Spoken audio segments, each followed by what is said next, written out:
And with the yearlings, so when these yearlings come in from pre-training this time, what will you do with them for their first preparation in at the stable? A basic look around, and it's for, as much for them as it is for myself. I like to just sort of get an eye on the horse, get a bit of a feel for how they're going to handle the bit of pressure, because it's the most important thing. Mentally, if they're not coping very well, they're not going to be able to perform. So I get a look at them. They get a bit of exposure to the stable, a bit of exposure to Warwick Farm. We see how they handle it, and I've got to say I'm on the conservative side. I don't like to push them, and I think you want to keep a horse around for as long as you can. So I think a careful build up with those horses, make sure that they're in good health and in a good mind, a good frame of mind, and you'll have them for a long time.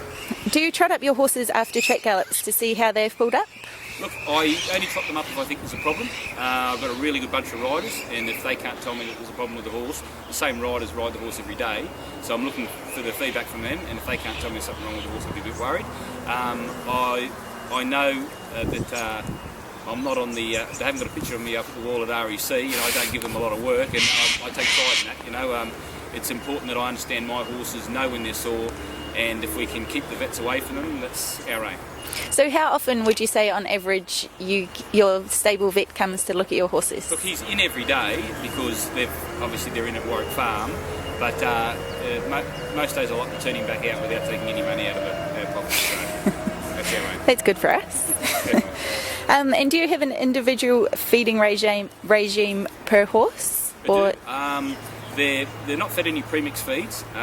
It's a feed mainly made up of oats and different grains, but it's individualised dependent on how much weight I think that horse needs to put on or lose, and how much strength they're going to need, where they are at in their preparations, and that's a thing that's really judged from my eye and my staff that got underneath me.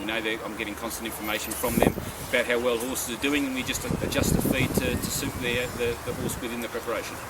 I see last week when I was in Emirata had carrots in her feed bin. Did she do something special, or?